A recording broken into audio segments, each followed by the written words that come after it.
Halo Bapak Ibu Saudara-saudari yang dikasihi dan mengasihi Tuhan. Kita bersyukur hari ini Tuhan boleh memberkati kita. Tidak terasa Tuhan sudah menjaga memelihara kita sepanjang bulan ini. Nah, sebelum kita mengakhiri bulan ini, mari kita renungkan firman Tuhan dan kita berdoa. Tuhan, terima kasih, kami bersyukur untuk berkat-Mu. Engkau boleh menjaga, memelihara kehidupan kami. Kami bersyukur kalau hari ini kami boleh ada sebagaimana kami ada. Itu semua karena berkat kemurahan-Mu. Terima kasih Tuhan untuk berkat-Mu. Dan sebentar kami akan membaca dan merenungkan firman-Mu. Berfirmanlah dan biar kami mengerti apa yang menjadi kehendak-Mu. Kami berdoa di dalam nama Tuhan Yesus Kristus. Haleluya. Amin. Ayat firman Tuhan yang menjadi renungan kita hari ini terambil di dalam Matius pasal yang ke-26, ayat yang pertama hingga ayatnya yang ke-16. Saya akan membacakan di ayatnya yang ke-13.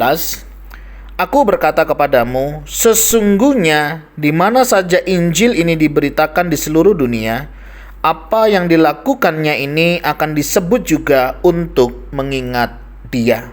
Amin. Demikianlah firman Tuhan. Mari kita merenungkannya.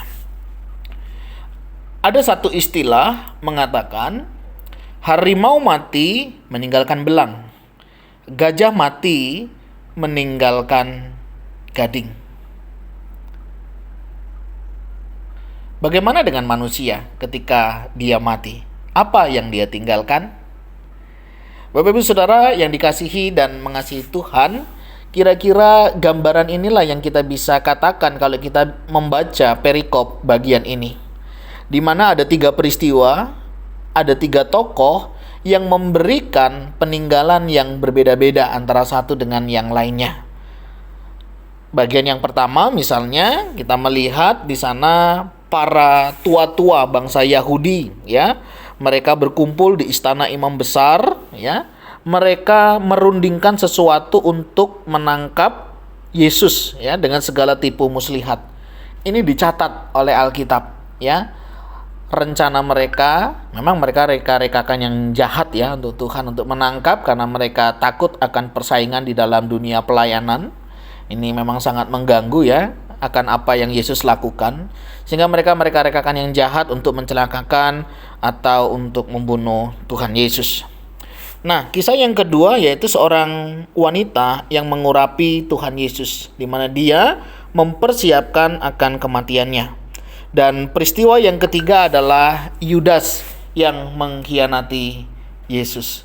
3 tokoh, 3 peristiwa sama-sama dicatat dan semuanya sampai hari ini kita boleh mengenang dan mengenalnya. Saya tidak tahu Bapak Ibu Saudara, ketika kita membaca merenungkan bagian ini, kira-kira pelajaran apa yang kita bisa dapatkan masing-masing. Kita bisa berbeda. Tetapi saya melihatnya adalah bagaimana apa yang kita lakukan hari ini ternyata itu berdampak panjang, ya. Berdampak bukan hanya pada saat kita hidup, tetapi pada saat kita tidak ada pun kita sudah meninggalkan sebuah sejarah kehidupan. Apakah itu sesuatu yang baik atau yang tidak baik? Apakah itu yang menyenangkan hati Tuhan atau yang justru mempermalukan nama Tuhan? 2 tokoh antara Yudas dan para tua-tua sudah sangat jelas. Mereka melakukan hal-hal yang seharusnya tidak harus mereka lakukan, tetapi mereka memilih untuk melakukannya, dan itu dikenang sesuatu yang tidak baik. Sedangkan wanita yang mengurapi Yesus itu dikenang, bahkan dituliskan sesungguhnya di mana saja Injil ini diberitakan di seluruh dunia, apa yang dilakukannya ini akan disebut juga untuk mengingat Dia. Satu perbuatan, satu tindakan yang memiliki dampak yang panjang dan memberi pengaruh yang luas. Bagaimana dengan kita? Apa yang kita lakukan hari ini? Apa yang kita katakan? Apa yang kita perbuat? Apa yang kita pikirkan? Pernahkah kita juga memikirkan bahwa ini akan memberi dampak yang panjang? Ukiran sejarah seperti apa yang akan kita tinggalkan? Apakah kita mau melakukan sesuatu yang tidak baik untuk dikenang? Atau kita akan melakukan sesuatu yang memuliakan nama Tuhan? Dan nama Tuhan memang yang dimuliakan. Mari Bapak Ibu Saudara renungkan, pikirkan, dan mari kita menggumulinya bersama. Kira-kira apa yang saya lakukan hari ini? Apakah sesuatu yang memuliakan nama Tuhan atau justru mempermalukan nama Tuhan? Tuhan, terima kasih. Kami bersyukur kami boleh belajar dari sejarah kehidupan manusia. Ada orang-orang yang memang dengan sengaja melakukan hal-hal yang tidak berkenan di hadapan-Mu. Tetapi ada juga orang-orang yang disadarkan untuk melakukan sesuatu yang memuliakan nama Tuhan.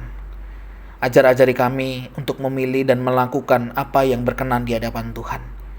Kami tahu ada banyak hal kami masih lemah. Tapi kiranya Tuhan Kau yang menolong dan memampukan kami untuk kami boleh melakukan apa yang memuliakan nama Tuhan. Berkati kami, pimpin kami, baik di dalam keluarga, maupun di dalam pelayanan, maupun di dalam kehidupan ini. Kami boleh sungguh melakukan segala hormat hanya untuk kemuliaan bagi nama Tuhan.